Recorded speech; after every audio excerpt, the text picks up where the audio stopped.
ओम शांति। 24 जुलाई 2025 प्रातः मुरली। मीठे बच्चे, तुम इस पढ़ाई से अपने सुख धाम जाते हो वाया शांति धाम। यही तुम्हारी एम ऑब्जेक्ट है, ये कभी नहीं भूलनी चाहिए। मीठे बच्चे, तुम इस पढ़ाई से अपने सुख धाम जाते हो वाया शांति धाम। यही तुम्हारी एम ऑब्जेक्ट है, ये कभी नहीं भूलनी चाहिए। प्रश्न: तुम बच्चे साक्षी होकर इस समय ड्रामा की कौन सी सीन देख रहे हो? तुम बच्चे साक्षी होकर इस समय ड्रामा की कौन सी सीन देख रहे हो? इस समय ड्रामा में टोटल दुख की सीन है। अगर किसी को सुख है भी तो अल्पकाल कागविष्टा सपन, बाकी दुख ही दुख है। तुम बच्चे अभी रोशनी में आए हो, जानते हो सेकंड बाय सेकंड बेहद सृष्टि का चक्र फिरता रहता है। एक दिन न मिले दूसरे से सारी दुनिया की एक्ट बदलती रहती है, नई सीन चलती रहती है। गीत जो पिया के साथ है। डबल ओम शांति। एक बाप स्वधर्म में टिके हुए है, दूसरा बच्चों को भी कहते हैं अपने स्वधर्म में टिको और बाप को याद करो। और कोई ऐसे कह न सके कि स्वधर्म में टिको। तुम बच्चों की बुद्धि में निश्चय है, निश्चय बुद्धि विजयंती। वही विजय पाएंगे। काहे की विजय पाएंगे? बाप के वर्षे की। स्वर्ग में जाना ये है बाप के वर्षे की विजय पाना। बाकी है पद के लिए पुरुषार्थ। स्वर्ग में जाना तो जरूर है। बच्चे जानते हैं ये छीछी दुनिया है, बहुत अथाह दुख आने वाले हैं। ड्रामा के चक्र को भी तुम जानते हो। अनेक बार बाबा आया हुआ है, पावन बनाए सभी आत्माओं को मच्छरों सदृश ले जाने, फिर खुद भी निर्वाण धाम में जाकर निवास करेंगे। बच्चे भी जाएंगे। तुम बच्चों को ये तो खुशी रहनी चाहिए, इस पढ़ाई से हम अपने सुख धाम जाएंगे वाया शांति धाम। ये है तुम्हारी एम ऑब्जेक्ट, ये भूलने नहीं चाहिए। रोज रोज सुनते हो, समझते हो। हमको पतित से पावन बनाने के लिए बाप पढ़ाते हैं, पावन बनने का सहज उपाय बताते हैं याद का। ये भी नई बात नहीं, लिखा हुआ है। भगवान ने राजयोग सिखाया, सिर्फ भूल यह करती है जो श्री कृष्ण का नाम डाल दिया है। ऐसे भी नहीं है बच्चों को जो नॉलेज मिल रही है वो गीता के सिवाय और कोई शास्त्र में होगी। बच्चे जानते हैं कोई भी मनुष्य की महिमा है नहीं जैसे बाप की है। बाप ना आए तो सृष्टि का चक्र ही ना फिरे, दुखधाम से सुखधाम कैसे बने। सृष्टि का चक्र तो फिरना ही है, बाप को भी जरूर आना ही है। बाप आते हैं सबको ले जाने, फिर चक्र फिरता है। बाप न आए तो कलयुग से सतयुग कैसे बने। बाकी ये बातें कोई शास्त्रों में नहीं है, राजयोग है ही गीता में। अगर समझे भगवान आबू में आए हैं तो एकदम भागे मिलने के लिए। सन्यासी भी चाहते तो है ना कि भगवान से मिले। पतित पावन को याद करते हैं वापस जाने के लिए। अभी तुम बच्चे पद्मा पदम भाग्यशाली बन रहे हो, वहाँ अथाह सुख होते हैं। नई दुनिया में जो देवी देवता धर्म था वह अभी नहीं है। बाप देवी राज्य की स्थापना करते ही है ब्रह्मा द्वारा, ये तो क्लियर है। तुम्हारी एम ऑब्जेक्ट ही ये है, इसमें संशय की बात ही नहीं। आगे चलकर समझ ही जाएंगे। राजधानी जरूर स्थापन होती है। आदि सनातन देवी देवता धर्म है। जब तुम स्वर्ग में रहते हो तो इनका नाम ही भारत रहता है। फिर जब तुम नर्क में आते हो तब हिंदुस्तान नाम पड़ा है। यहाँ कितना दुख ही दुख है। फिर ये सृष्टि बदलती है, फिर स्वर्ग में है ही सुखधाम। ये नॉलेज तुम बच्चों को है। दुनिया में मनुष्य कुछ भी नहीं जानते। बाप खुद कहते हैं अभी है अंधियारी रात, रात में मनुष्य धक्के खाते रहते हैं। तुम बच्चे रोशनी में हो, ये भी साक्षी हो, बुद्धि में धारणा करना है। सेकंड बाय सेकंड बेहद सृष्टि का चक्र फिरता रहता है। एक दिन न मिले दूसरे से सारी दुनिया की एक्ट बदलती रहती है, नई सीन चलती रहती है। इस समय टोटल है ही दुख की सीन। अगर सुख है तो भी काग विष्टा समान, बाकी दुख ही दुख है। इस जन्म में करके सुख होगा, फिर दूसरे जन्म में दुख। अब तुम बच्चों की बुद्धि में ये रहता है, अभी हम जाते हैं अपने घर, इसमें मेहनत करनी है पावन बनने की। श्री श्री ने श्री मत दी है श्री लक्ष्मी नारायण बनने की। बैरिस्टर मत देंगे बैरिस्टर भव। अब बाप भी कहते हैं श्रीमत से यह बनो। अपने से पूछना चाहिए, मेरे में कोई अवगुण तो नहीं है। इस समय गाते भी हैं, मुझ निर्गुण हारे में कोई गुण नाही, आपे ही तरस परोई।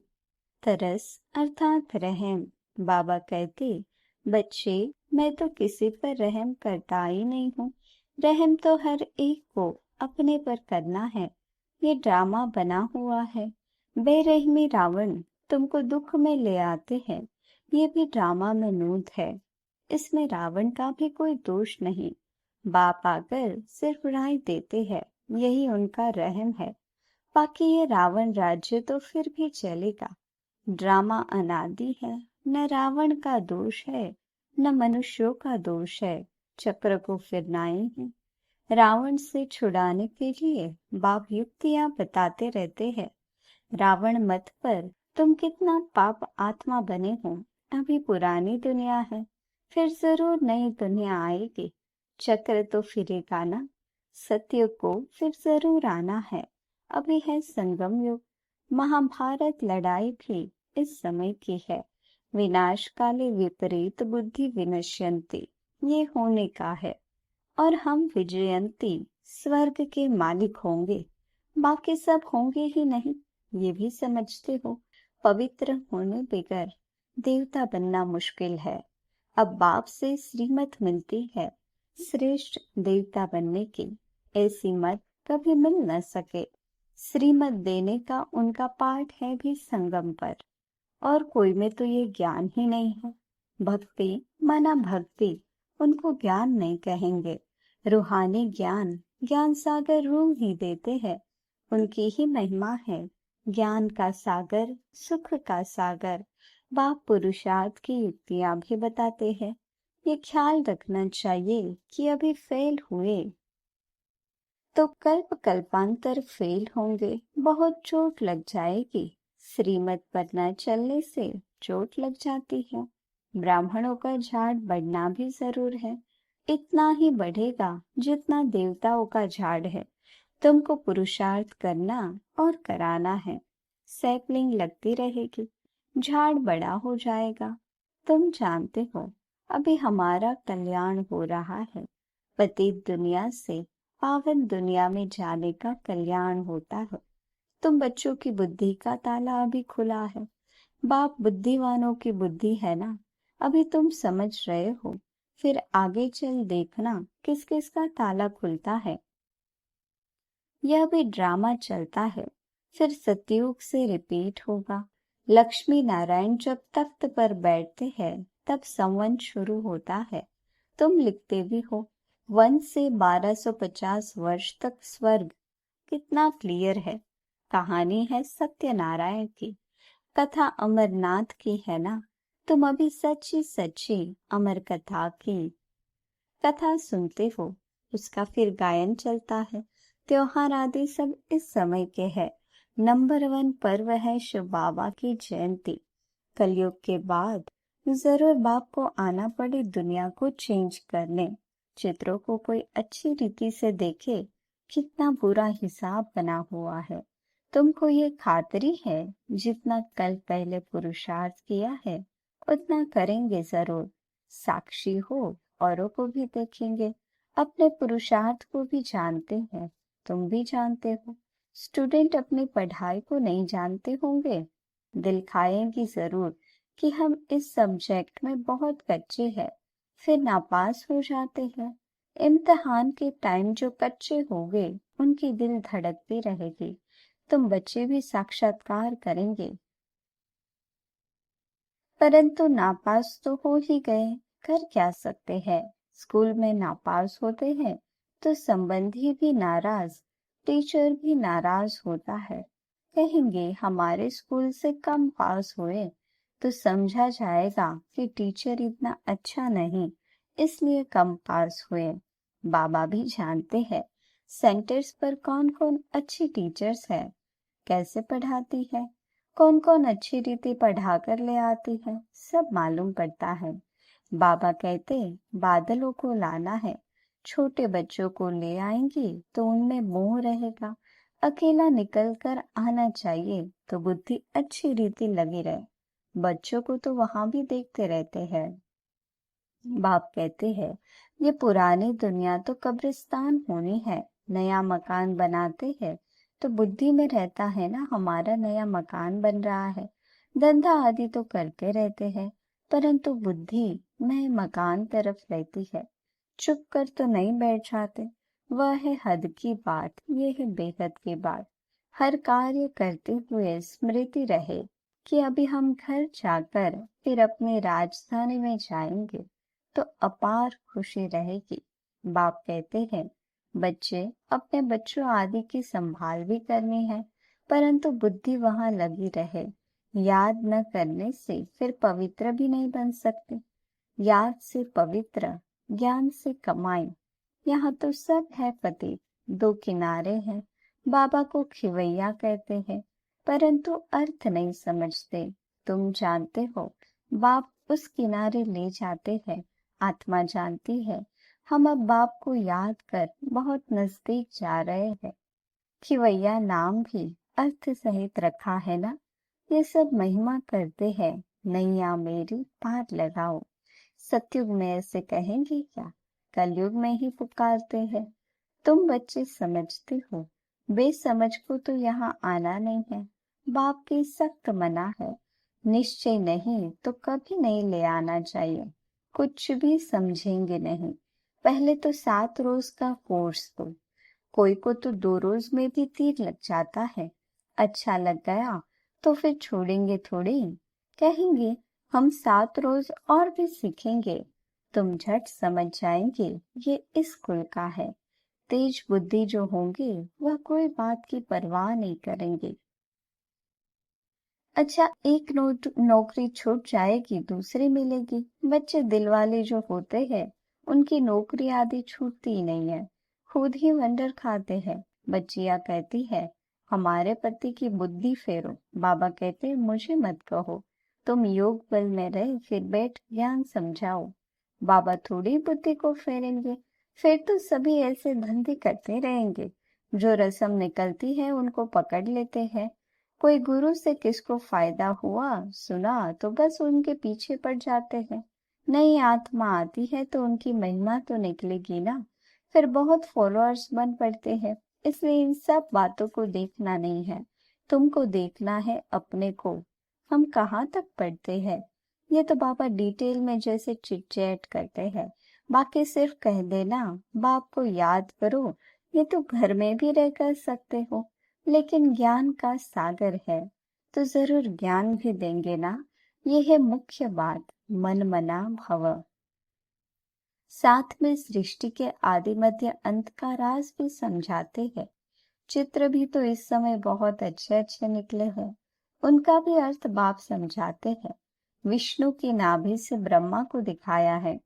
त्रिमूर्ति भी है, फिर विष्णु की नाभि से ब्रह्मा, ये फिर क्या है। बाप समझाते हैं ये राइट है या रॉन्ग है। मनोमय चित्र भी ढेर बनाते हैं ना। कोई कोई शास्त्रों में चक्र भी दिखाया है परंतु कोई ने कितनी आयु लिख दी है, कोई ने कितनी। अनेक मत है ना। शास्त्रों में हद की बातें लिख दी है। बाप बेहद की बात समझाते हैं कि सारी दुनिया में रावण राज्य, ये तुम्हारी बुद्धि में ज्ञान है। हम कैसे पतित बने फिर पावन कैसे बनते हैं। पीछे फिर और धर्म आते हैं, अनेक वैरायटी है, एक न मिले दूसरे से। एक जैसे फीचर्स वाले दो हो न सके। ये बना बनाया खेल है जो रिपीट होता रहता है।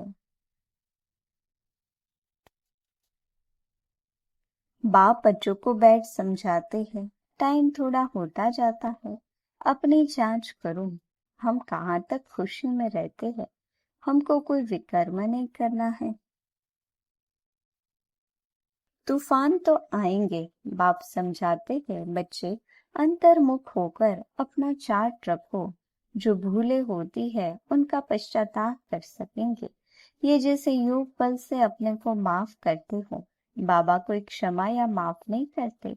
ड्रामा में क्षमा अक्षर ही नहीं है, तुमको अपनी मेहनत करनी है।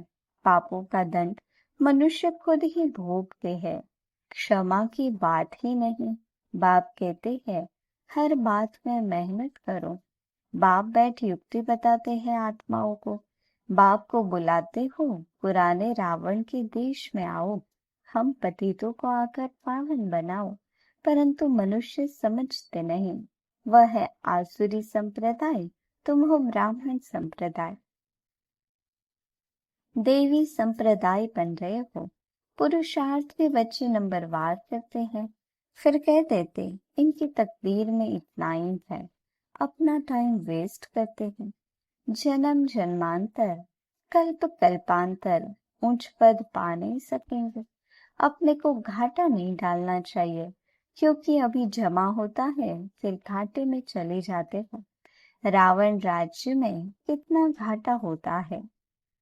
अच्छा, मीठे मीठे सिकिलधे बच्चों प्रति माता पिता बाप दादा का याद प्यार और गुड मॉर्निंग।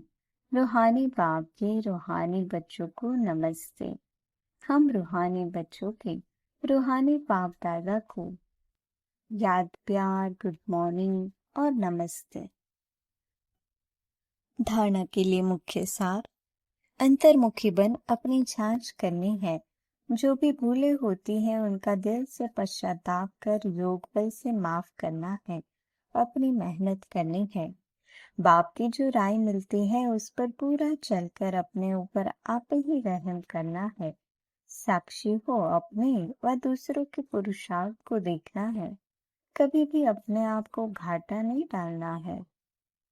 वरदान, विश्व कल्याण की भावना द्वारा हर आत्मा की सेफ्टी के प्लान बनाने वाले सच्चे रहमदिल भव।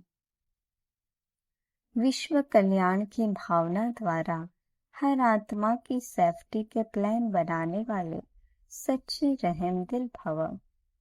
वर्तमान समय कई आत्माएं अपने आप ही स्वयं के अकल्याण के निमित्त बन रही है।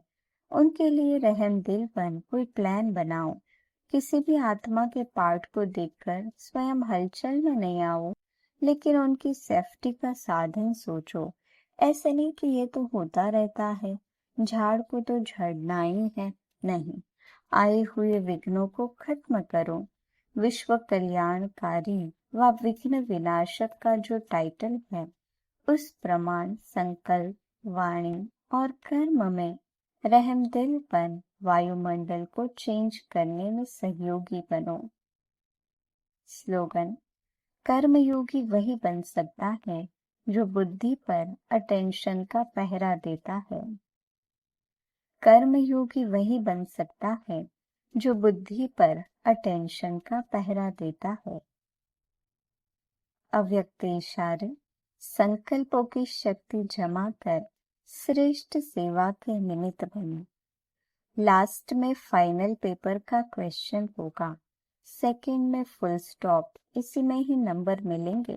सेकंड से ज्यादा हो गया तो फेल हो जाएंगे। एक बाप और मैं, तीसरी कोई बात ना आए। ऐसे नहीं ये कर लो, ये देख लो, ये हुआ नहीं हुआ, ये को क्यों हुआ, ये क्या हुआ, ऐसा कोई भी संकल्प आया तो फाइनल पेपर में पास नहीं होंगे। अच्छा, ओम शांति।